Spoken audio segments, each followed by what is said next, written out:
The International Monetary Fund downgrades Australia's growth forecast as Jim Chalmers heads to Washington.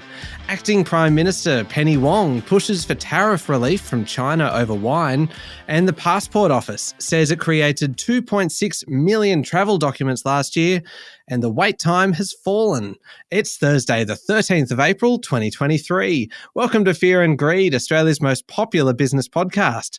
I'm Michael Thompson, and good morning, Sean Aylmer. Good morning, Michael.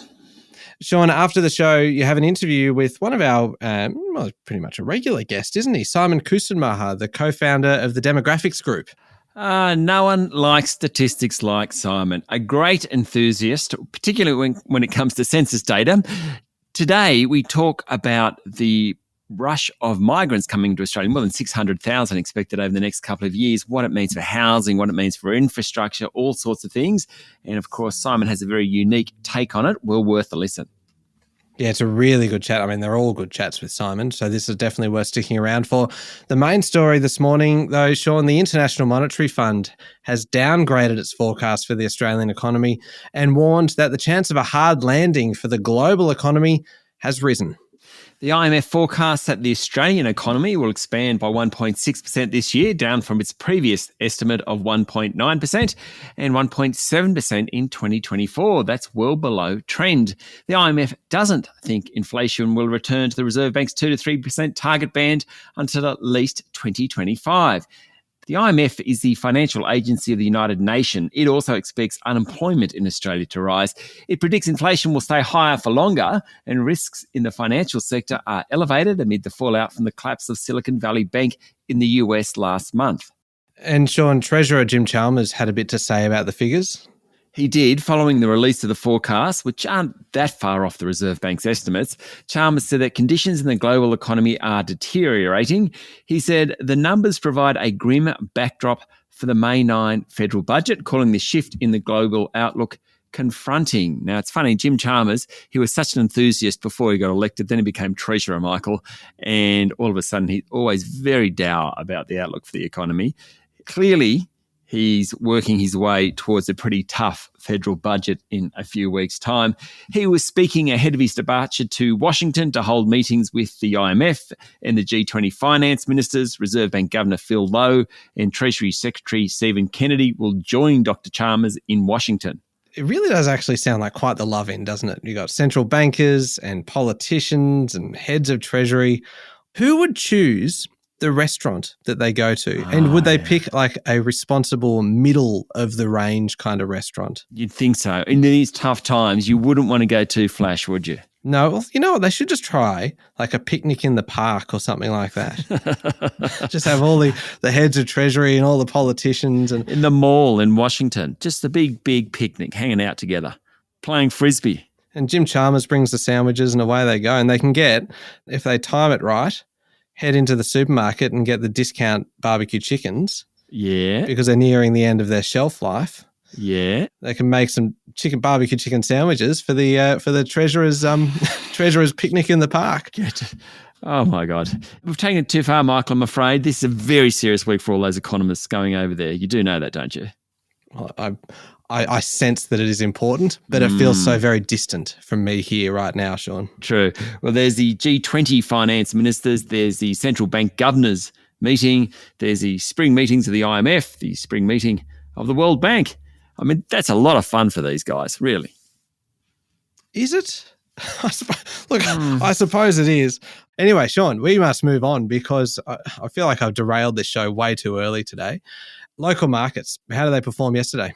The S&P ASX 200 finished the day up almost 0.5% to 7,394 points. Do you know, Michael, since March 20, the bourse is up 6.5%. It's now less than 4% off its 52-week high. That's a pretty good performance, really. About 2/3 of the top 200 stocks rose yesterday, led by the tech companies and the big miners. The utilities and energy sub-indices were the worst performers. It's a bit of a tough day for the big banks, with only ANZ ending in the black. The big energy companies, Woodside and Santos, also underperformed. On the other side of the coin, toll road operator Transurban had a good day, as did diversified miner South32. Telstra's worth a mention. It was among the worst performers of the large caps. Plenty going on in the mining industry at the moment. Yesterday we talked about Newmont. upping its bid for Newcrest mining to almost $30 billion. Now, Swiss group Glencore, which is a bunch of mines in Australia, has put cash into its previous all-scrip offer for Canadian zinc and lead group Teck Resources. That deal is worth $23 billion US dollars. The M&A activity around the world has helped resource stocks rally, with BHP and Fortescue Metals up close to 2% yesterday. Rio Tinto rose closer to 3%. Just quickly, next NDC shares performed best of the top 200 yesterday. They jumped 8% after the data center operator told the market new customer wins have increased. Megaport was also up 8%. Worst in the day was Pilbara Minerals. It was down nearly 4%. Another poor performer was Whitehaven Coal. It dropped 2.6% after it cut production guidance for the March quarter. And international markets, what's going on? Brent crude's trading around $86 US dollars a barrel. Gold is close to $2,020 US dollars an ounce. Coal keeps creeping higher. It's heading back towards $200 US dollars a tonne. And iron ore prices are up over the past couple of sessions, having fallen most of this month. The Aussie dollar is trading around 66.7 US cents. All right, there is plenty going on. We'll be back in a moment with the rest of the day's business news.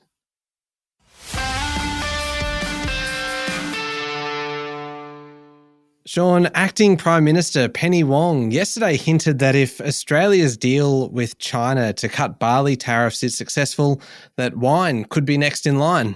Senator Wong said China has agreed to an expedited review of tariffs imposed in recent years. In return, Australia has suspended its action in the World Trade Organization. Wong said the government saw a pathway to clear the tariff impediment on barley, and if it works, she wants to look at wine. She was speaking after China's Commerce Ministry, the government department that imposed the tariffs back in 2020, said it wanted to work with Canberra to resolve disputes, including the two cases involving wine and barley, before a WTO expert review panel. All that does augur well, certainly for barley, but also for wine. And just on the same topic, the Commonwealth Bank estimated yesterday that coal exports to China nearly doubled from February to March. Relations between Canberra and Beijing are clearly improving. Yeah, seem to be. Now, Sean, we mentioned this one at the top of the show. A record 2.6 million passports were printed last year, and there's still 2 million yet to be renewed.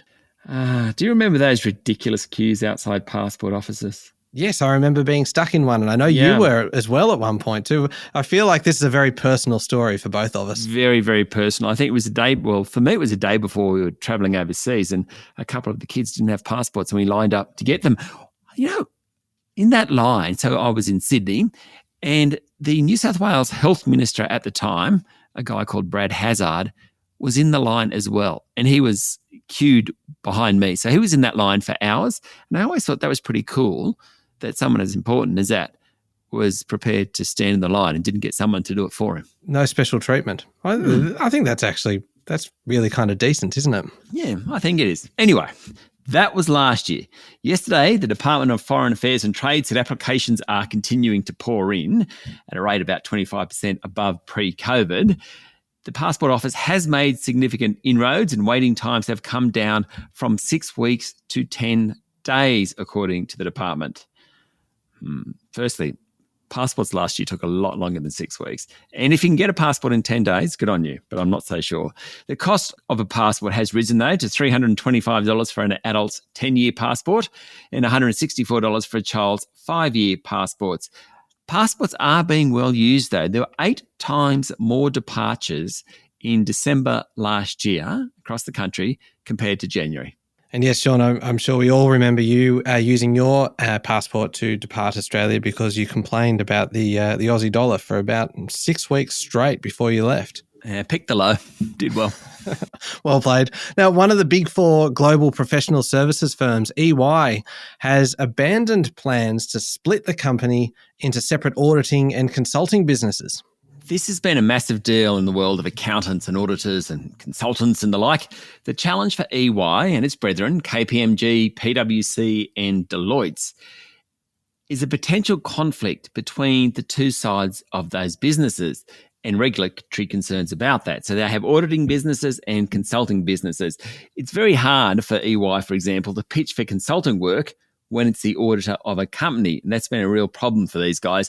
EY has around 13,000 partners globally and revenue of around $45 billion US dollars. These are big, big businesses. Same deal in Australia. Huge businesses here. There are more than 700 partners at EY, all own equity in the business. Now, this decision to not split could well hurt back pockets. Now, I love this next story, Sean, because if Australia wants a model for electrification of energy, then apparently it should use space as a role model, which is a sentence I never thought I'd say. But apparently up there, everything is pretty much carbon free. Yes, I think this is a great story. So Enrico Palermo has been the head of the National Space Agency since early 2021. And yesterday, he was reported in the Financial Review as saying that everything in space is electrified. Space exploration and existing satellite operations by their very nature have to be self-sufficient when it comes to energy, which makes a lot of sense when he actually says it. It does make sense. And the technology advances stemming from that are being applied to Earth as it undergoes the decarbonisation of industry. Palermo reckons the space sector generally offers a better risk-reward opportunity in tougher economic times because investors are competing for returns that outdo Earth-based applications of technology or exploration. Isn't that a cool sentence?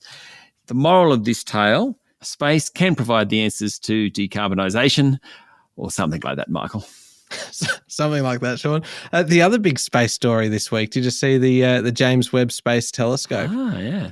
Has taken some incredible pictures of, got to be very careful with this one, Sean. You do. Another ring. Of Uranus.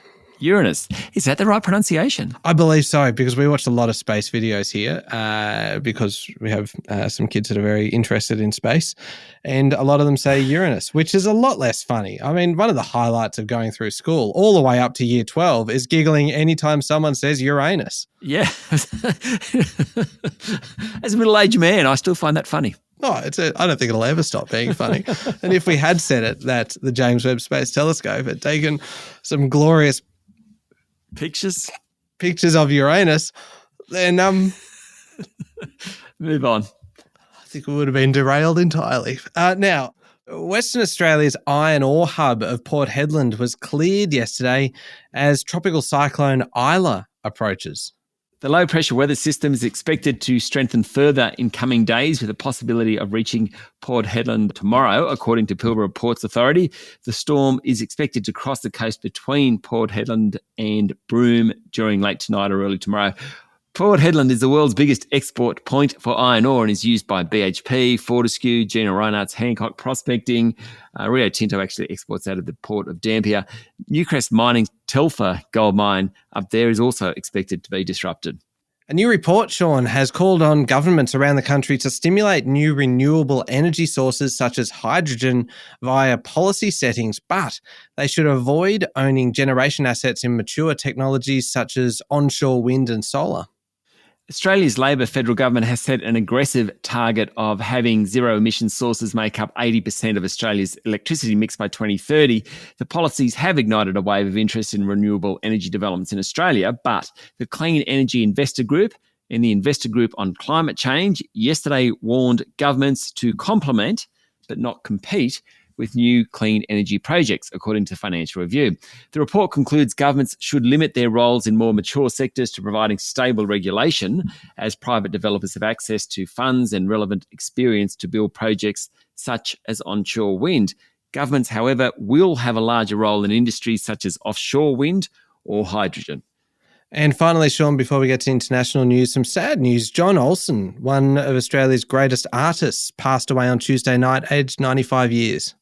He did. Very sad. Olsen produced more than 5,000 works spanning paintings, drawings, tapestries and ceramics over 80 years or so.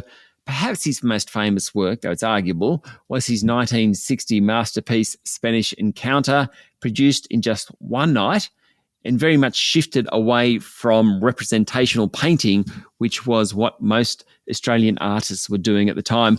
Olsen was only one of two painters, the other being Brett Whiteley, to win Australia's three major arts prizes, the Archibald, the Wynne Prize and the Sulman Prize. All right. In international news, legendary investor Warren Buffett has, it appears, made about $4.5 billion investing in Japanese trading houses since 2020. You've got to have money to make money. That's the beginning of this story. And Warren Buffett is the master, and he's always been keen on Japan. According to Bloomberg, Buffett invested $6.1 billion in August 2020. He then threw in another $2.4 billion a few months later. That stake, $8.5 billion in 2020, is now worth $13 billion.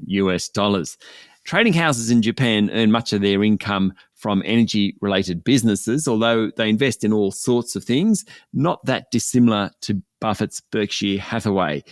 Berkshire Hathaway bought in when oil prices were depressed early during COVID, and now he's made a truckload of money from it. He certainly has. Now, tensions between China and Taiwan are escalating, with Taipei telling reporters that Chinese aircraft and ships were circling the island yesterday.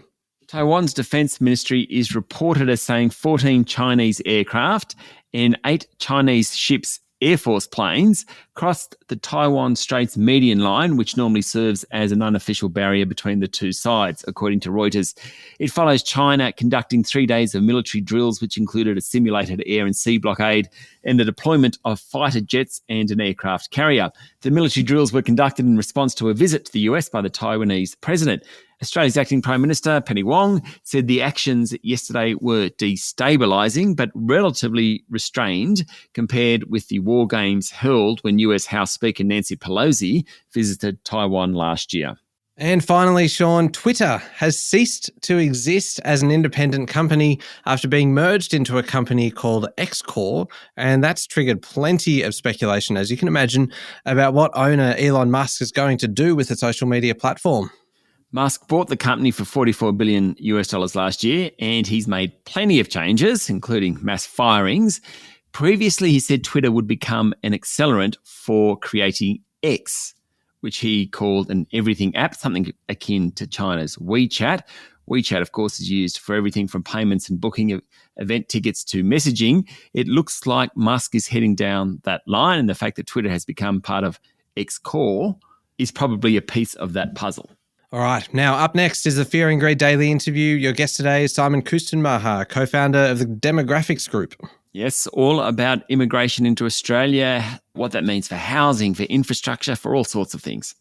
All right. And that's coming up next in the Fear and Greed playlist on your podcast platform or at fearandgreed.com.au. Sean, very quickly, Mia, our most enthusiastic advocate for today, It's kind of a bit of an apology as well, because I received this note from Jamie via Instagram. He followed us at Fear and Greed Podcast on Instagram, and he said, "Hey guys, love your podcast. I listen to it almost every morning. You had me rattled this morning though. You said the date today, this is yesterday, you said the date today was the 13th of April.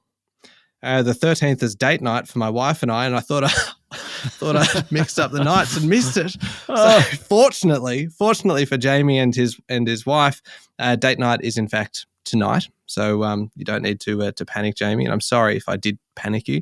But as a consolation prize, you can be our Mia for today. That'll impress your partner. Hey, I'm the Fear and Greed Mia. Well, Jamie, congratulations on winning the Mia for today, and enjoy your date night. And Sean, I've got to say, I was having a bad day clearly yesterday because I got the date wrong, and I forgot to mention the fact that it was Wednesday. And Wednesday means one thing, which is how do they afford that? A new episode, which is out every Wednesday.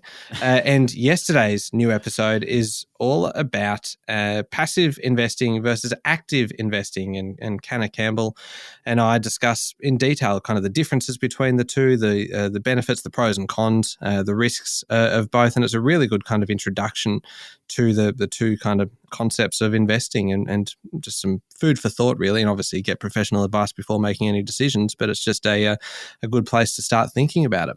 Yeah, it's a great topic, passive versus active investing, because it's a real paradigm change going on around that as interest rates rise. So definitely well worth a listen. Yeah, you can find that wherever you listen to podcasts. How do they afford that is the name of that one. And Sean, I love the word paradigm. It's a real economist word, paradigm. Oh, yeah, that's a perfect way to finish up today. Thank you very much, Sean. Thank you, Michael. It's Thursday, the 13th of April, 2023, and it actually is the 13th today. Make sure you're following the podcast and join us online on LinkedIn, Instagram, Twitter, and Facebook, and stay up to date on all the business news with Alexa and your Amazon Echo smart speaker. Simply say, Alexa, play the Fear and Greed podcast to catch the latest episode, and you can grab yours now at amazon.com.au. I'm Michael Thompson, and that was Fear and Greed. Have a great day.